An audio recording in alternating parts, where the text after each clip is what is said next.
திருப்பத்தூரில் நடைபெற்ற பிரம்மாண்ட தெப்ப திருவிழா. புனித குளத்தை மும்முறை சுற்றி வந்த சுவாமிகள். குளத்தை சுற்றிலும் நின்று பக்தர்கள் தரிசனம். சிவகங்கை மாவட்டம் திருப்பத்தூரில் அமைந்துள்ள தேவார பாடல் பெற்ற புகழ்பெற்ற தலமான திருத்தலிநாதர் திருக்கோவிலில் வைகாசி விசாக திருவிழாவை முன்னிட்டு தெப்பத் திருவிழா மிக விமரிசையாக நடைபெற்றது.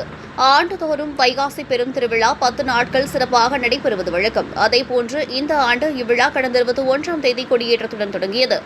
ஒவ்வொரு நாளும் விநாயகர், சுப்பிரமணியர், சோமஸ்கந்தகர், பிரியாவிடையம்மன், சிவகாமி அம்மன் ஆகிய 50 தெய்வங்கள் சிறப்பு அலங்காரத்தில் பூதம், அன்னம், ரிஷபம், சிம்மம், யானை, குதிரை உள்ளிட்ட வாகனங்களில் எழுந்தருளி திருவீதி உலா வந்தனர்.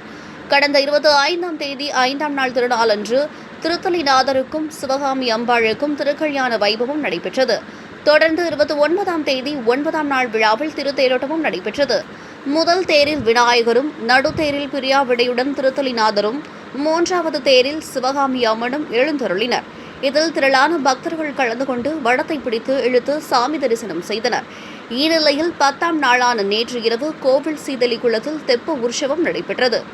ஒவ்வொரு ஆண்டும் கோவில் அருகில் உள்ள புனித குளமான சீதலி தெப்ப குளத்தில் இந்த தெப்ப திருவிழா விமர்சையாக நடைபெறுகிறது. இதையொட்டி திருத்தலை தீர்த்தத்தில் தீர்த்தம் வழங்கும் நிகழ்ச்சியும் நடைபெற்றது. தொடர்ந்து கோவிலிலிருந்து சுவாமி அம்பாளுடன் தெப்ப மண்டபம் எழுந்தருளினார். அங்கு சிறப்பு தீபாராதனை காட்டப்பட்டது.